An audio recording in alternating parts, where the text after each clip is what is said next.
Hi, we're going to do things a little differently today. So before we get started, I do want to say thank you very much for joining me here. I'm very appreciative. I hope you guys are having a great day. And the reason why we're doing things a little differently is we're not going to be combining this guy at all. We are going to be looking at him, and we're going to be looking at Rin LIon, who's actually a female. So we're going to be looking at Rin LIon, Rin LIon, and we won't be seeing their combination mode. We will see how they look like combined with the Jungle Fury Zord here in just 1 second, as well as the Master Zord as well in just one moment here. And I'll just pull up the pictures for you. I'll pull them up off Google search or whatever. So this is what they would look like in the show. So we'll do the first one here.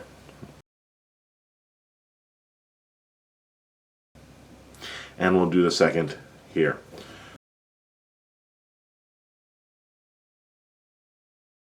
And so yeah, so we're not going to see these combined, and there's a specific reason for that I'll talk about when we go to see, basically me. I'll be talking to you guys on camera about it.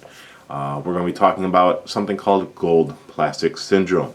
Won't take too long. This is actually probably going to be a little bit of a shorter video because we're not doing the combinations. So let's go ahead and look at the Rin LIon first here. Stickers on Rin LIon do not stay too well. I'm going to have to sit down and eventually paint this one just to make it look nice. But tongue extends. And you can combine it with the Zord. It has a handle here, so it can be used as a gun. It can be plugged onto things, and it can also be held by the monkey here. So, as a gun. It's supposed to be a gun. That's about it. It's nothing spectacular. But this is Rin LIon. I do like how it looks though. I wish the stickers would have stayed on better for this, but I do like how it looks. Close this down. You can kind of see it's a darker green than it seems to be showing up on camera here. It's actually kind of almost a true green, whereas it looks almost like limey green on my viewfinder. It might look different on the show, but so that's Rin LIon. Blurp, blurp. It's cute. I like it. This is Rin LIon. Now I will be pointing out certain things on this as we look at this, just so you know what I'm talking about here. And I might pull up a picture of it when I go to do the on-camera stuff. But Rin LIon is actually, these parts here that are in gold are kind of brittle, and I have to be actually quite careful of it. I haven't worried too much about breaking it. It's not super brittle, so like I can tap it and stuff like that. But let's see if I can show you here. As you can see, I've already glued this part together right there, and I did the same thing on the other side there. And basically what happens is these parts plug in to here, and you can kind of see it here where I couldn't find all the parts there, right there, like kind of like gappy area there. So the horns plug into the back of the mane.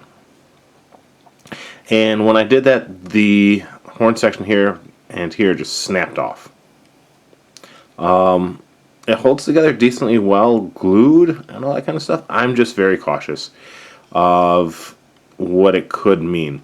So if you look, let me see how well it'll show up here with all the lights on it. You can kind of see it's a metallic paint job, right, for the gold. And you can see it best here, where it has it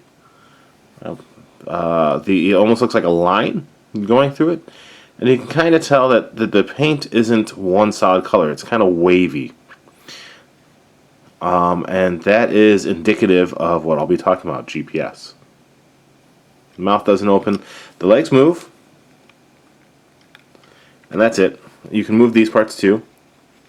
And if you look, I'm not touching the gold part to do any of the major movements. I'm actually very gentle with this guy. I can do a lot with it without worrying too much. Like, there we go. As long as I'm super gentle, like I worry that at some point that this might snap off. this peg.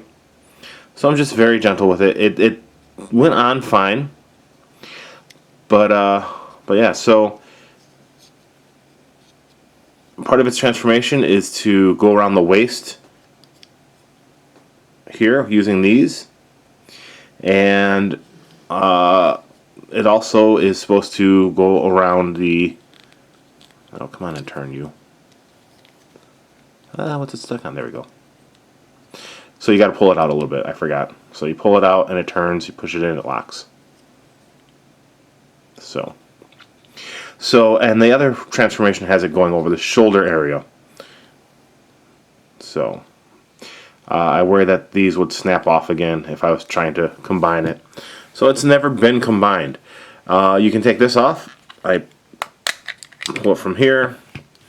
I'm worried about, it's got right here, and I think that's what this is for. I don't know. I have no idea. But it becomes a sword and a shield, basically. And then in here, the other reason why it won't combine with anything is these parts here are made of the same gold plastic that the other parts that snapped really easy are. It does attach in here via T-pegs. And so they just kind of slide into this. There we go. Into this section here, the little T shape. It just locks in. And so these would become shoulder pads. You'd flip the feet down and then attach to the guy. Much like the elephant.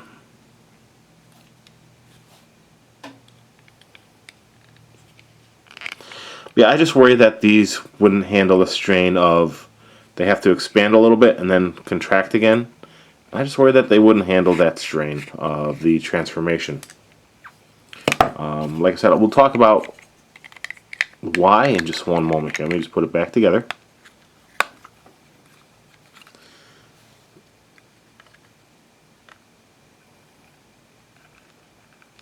There we go.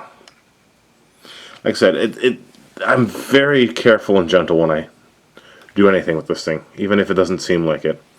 Just because I worry that these parts could snap off again and whatever. I'm not super worried, as it seems that it's just dried out and brittle. So as long as I don't, slam it around or act rough with it, it should be fine. But yeah, so this line is just always going to be displayed in this lion mode with the chameleon. Which is kind of sucky because it looks kind of cool when these combined. So let me go ahead and start talking about what I want to talk about here. So we're going to switch from looking at the Zord to looking at me, and I'll tell you guys about gold plastic syndrome, which this is affected by, even at least partially. I don't think it's as bad as some gold plastic syndrome cases I've heard of, but it definitely suffers from it. You can tell by, like I said, you can kind of see here, like the way the paint isn't one solid hue in there, and on the tail. It has a little darker area here. So, like I said, it's just most easily to tell here where there's like a line, it looks like. It's not as bad as some I've seen, but like I said, it's not one solid color, which worries me. It's meant to make it look cooler when like the light's on. It's meant to make it look more metallic and all that, and it does look nice. It looks cool, but it has caused problems, and I don't know if it's the paint or whatever. There's a couple theories. I'll talk all about that in just one moment. So again, Rin LIon, Rin Chameleon, and this finishes off Gekiranger and Jungle Fury. This is the last of the Zords from the Minipla collection. Thank you guys again for waiting so long for me to do this kind of stuff. I'm trying to do it a little bit differently. Trying to, I got lights now, so they're easier to see. I've changed up where my table is. I've kind of changed up how I set my cloth down. Everything is changed up a little bit, just so it's, cloth doesn't move as much. It doesn't have as many wrinkles. It looks a little nicer. I changed up how I even look with the camera. I've been playing around with a lot of stuff. My lives, I've added voiceometer and all that to my lives just to be able to do stuff like if I want to talk to somebody in Discord, I can have Discord running and pull you in, pull you out kind of deal. As I figure out more stuff like that. So I've been doing a little bit of stuff on the side, while my family was visiting, all that kind of stuff. So we're going to be finishing this up in just 1 minute. Like I said, we're going to talk about gold plastic syndrome, what it's done to collections, all that kind of stuff. In just 1 second, I am working on the comparison video for the special edition version of the Gekiranger, which I have here next to me. So I've got, we've got the special edition guys here. So I'm working on that, and we're also working on, well, we meaning me, I'm working on figuring out how I want to do this guy. So I've got this Minipla collection guy here too. Oops, sorry, Rin LIon. So I've got this guy here as well, which means that I've basically got all the Minipla that I know of. I'm working on getting Star Caesar. The Caesar Zord. I don't know if or when I'll get that. I do have Minipla Collection 5 coming though, and it's probably going to be the Dark Juragown. So I'm looking forward to that. October, the second set of Yudo figures should be released. So we'll be finishing up Gekiranger pretty soon, and we should actually be starting on the next series of Minipla shortly. So looking forward to that. Anyways, guys, like I said, we're going to work on gold plastic here in just a second. Thank you very much for hanging out. I'll see you guys in a minute. Hi, everybody. Normally, this would be coming at the beginning of the video, but as I mentioned, we're doing this at the end. We're going to be talking a bit more about gold plastic syndrome, or GPS. Normally it stands for Global Positioning System, but, things are a little different on this one. So, what is gold plastic syndrome? I'm going to be throwing some photos up here as well as I talk, just so you can get a bit of a better idea. So, first off, the first time I heard about gold plastic syndrome was in relation to Transformers toys, especially toys from the late G1, G2 run, and all the way up until Beast Wars. I found out actually you had gold plastic syndrome stuff happen. So what occurs is after a while, the toy, usually a gold colored toy, basically crumbles on use. And I've got a picture here. I think it's Rat Trap from Beast Wars, if I remember correctly, that I'll be pulling up here. And in just normal use, it crumbles. Toys do break, right? Toys aren't going to be forever, all that kind of stuff, but you do expect them to have some longevity. But the breaks aren't normal stress fractures, right? So what am I talking about? Well, stress fracture is kind of a common breakage on plastic toys. It occurs when you take a toy, like, let's take one of these. Come here, Ghostbuster. So something like Winston, right? Say that I play with the toy and I'm kind of a little rough with it. I'm a little kid or whatever, and I bend the arm's not supposed to bend forward like this, right? I'm not supposed to do that, but I do it anyways, and it moves and all that kind of stuff. The toy doesn't break, but where it's moving at, where it's being moved beyond where it's supposed to be moved at, you start seeing like little discoloration, like a little white spot where the plastic was kind of bent and moved, and so it's supposed to be like this, and it's been moved like this, and it settles back down. But there's a discoloration there, where the plastic had been warped for a short time. Well, that can continue on, and eventually it can crack and break and all that kind of stuff. Just, rough play. That happens. That's a stress fracture. Gold plastic syndrome is actually a term that's usually used to describe a degradation of the plastic. Like I said, it's to the point of it becoming extremely brittle or just shattering. I'm wearing the hat because my hair is just, it's not too bad. We'll take it off for now. I walked the dog and I decided to keep the hat on because my hair is just kind of everywhere today. But yeah, so it's a plastic degradation issue where, for whatever reason, the plastics are falling apart. It is most notable, like I said, on gold-colored toys from the late 80s and 90s, all the way up until Beast Wars. You did see it in other toy lines besides Transformers. Serpentor from G.I. Joe, the original Serpentor, is known for having some gold plastic syndrome issues with his sled, the flying snake sled he had. Like I said, the line behind me here, I'm working on a couple other things too.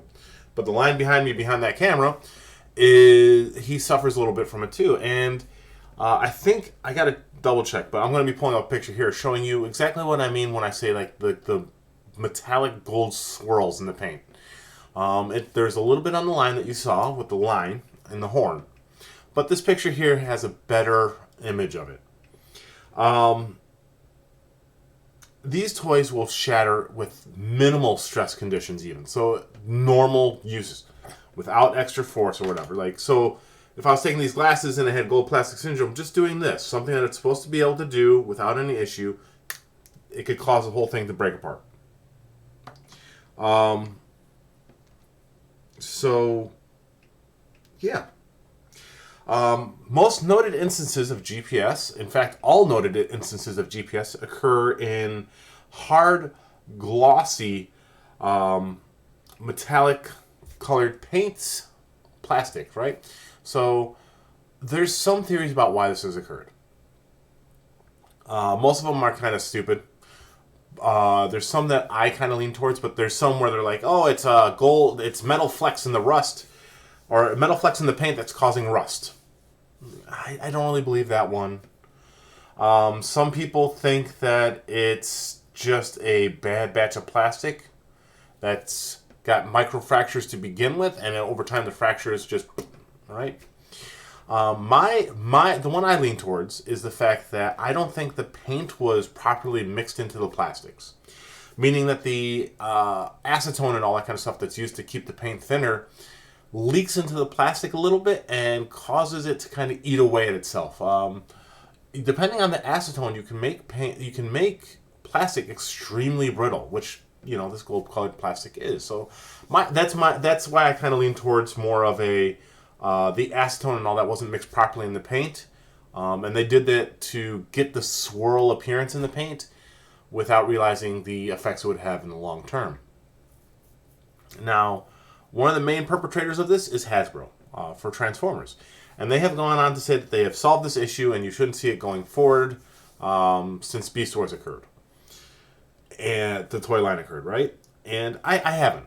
I haven't seen that swirl used in the paint and all that kind of stuff. And that's why another reason why I lean towards it being an acetone issue and improperly mixing of the paints to try and get that effect. Hasbro itself hasn't come out to say why it occurred, but there you go. So they supposedly solved the issue going forward, so it shouldn't be something you see anymore.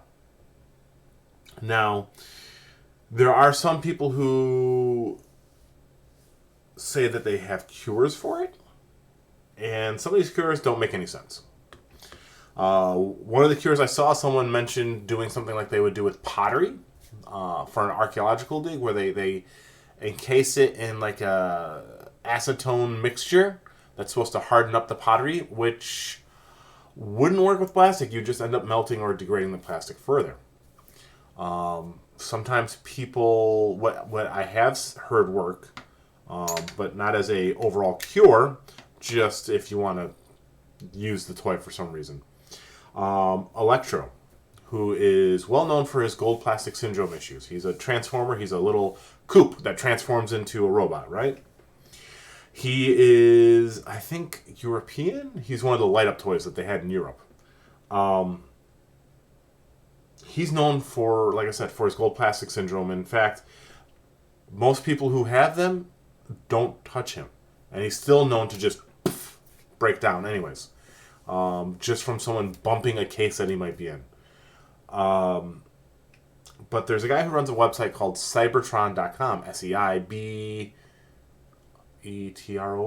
I think, which is a Transformers website. And he has one of the largest collections of gallery photos and all that kind of stuff of Transformers. So if you want to go on and see, oh, this guy's supposed to have this accessory and all that kind of stuff, he has it recorded on there. It's really cool. It's a kind of a really amazing undertaking that he's done just because he enjoys the toys himself. Guy's name's Ryan, right? And he had a Electro Transformer toy, and he used a oil, like a special lubrication oil for like leather seats or something like that. I can't remember what it is, but it's like for plastics and leathers and kind of stuff. And he used it on the joints so that when he transformed it, there was like no pressure at all. He said he was still extremely gentle and very slow. He took his time. He didn't try to force anything. The moment that it felt like the part might not move, he, figured out a better way. So he managed to transform his toy without it breaking, which is amazing. He might have just had a really good batch of toy too, because not every toy is going to shatter in the same way or have the same issues. Some, might last longer, some might last shorter. Usage, all that kind of stuff factors into it too. So he managed to get a pretty good gallery of Electro without it breaking, which more power to him. But yeah, there's no real set cure for preventing gold plastic toys from breaking other than being extremely gentle, using them as little as possible, and basically not breathing on them when you look at them. Thankfully, I do have to say, for my purposes, Rin LIon, for having his gold plastic syndrome, the paint and all that kind of stuff, it's not that bad. I seem to, the plastic itself is a little dry and brittle. It's, I have to be very gentle with them. But the swirling is not that bad in it. I've seen some pretty bad swirling. And like I said, I don't really plan on playing with him. He's just going to be a display piece now that I've, managed to record him. I'm sad that I'll never see him as a robot, armor pieces and all that kind of stuff. But the price I pay, right? But yeah, so like I said, it seems to be a acetone issue in my opinion. It seems to be the mixing of the paint. They mix it in a certain way so that it would have some darker and all that kind of stuff. By not properly mixing the paints, and that's caused the acetone to kind of leak into the plastic as well, instead of being combined with the paint in a very beneficial way. I use my paints every now and then on my models when I decide to paint them, and I do sometimes have to mix acetone and stuff in them to thin the paint out so that it's not a clumpy mess. And so I know you can use it on a plastic toy and not have the toy just melt. But I also actually dropped. I had to buy a new one of it. I dropped the head of one of my Minipla ages ago, long time ago now. I dropped the head into the. I had a little container, like just a tiny cup of acetone over to the side that I had for cleaning my brushes. And the head, I went to paint it, and I bumped it in such a way that it flew actually into the acetone cup. And when I pulled it up, it was melting, and it was just no good. It made me think of the scene from Who Framed Roger Rabbit when the judge is melting. Ah! Anyways. Yeah, so GPS is a thing that you do have to look out for as a toy collector. And it's not so much of an issue now, and that's the only time I've ever personally really had to deal with it with the collections I'm doing. I don't really collect a lot of the older Transformers. I just don't see a point to it. Usually I try to collect a newer version if I'm going to get one. In part because the transformations are are more intricate at times, and they have a little more functionality. They can move and all that kind of stuff, so they're funner to play with and funner to pose up. So I don't worry too much about gold plastic syndrome. Now it doesn't, even though it has the name of gold plastic syndrome. I'm going to show a picture here. This is Transmetal Megatron from Beast Wars. He has gold plastic syndrome, but it's not gold plastic. His is a brown plastic that has that swirl pattern in it, and it's usually in his waist that this issue occurs. Basically, it breaks apart, and you have two halves of a Megatron. So it doesn't necessarily have to be gold plastic. It's just that's the one that it's most commonly found in. And as I said, it's just a time period. Late '80s into the early 2000s. Any toy that had like this metallic swirly paint pattern and all that kind of stuff to make it look cool usually suffers eventually from gold plastic syndrome. So if you're collecting these toys like me, these Minipla toys, just look out for that. It's still possible. Like I said, I put my Rin LIon together, and other than the gazelle horns on the back of his head breaking, when I tried to put him in the slot, they broke the slot part, and I had to glue the slot together with the horn in there. Other than that, I didn't have any issues. I just took my time. I definitely used clips to remove the pieces from the sprue instead of trying to like wiggle them out and all that kind of stuff, because you gotta be gentle, and I didn't really do too much in the way of cleaning up the sprue marks unless it was going to be a part that had to fit together properly. And then you just gently shave it away with a really sharp X-Acto. So it is possible, if you're collecting these and you get the Rin LIon, to put it together. It's probably possible to even use it on the toy depending on how the plastic looks. Now that that's done, and I've talked about gold plastic and some of the causes and what people think are solutions, that's it.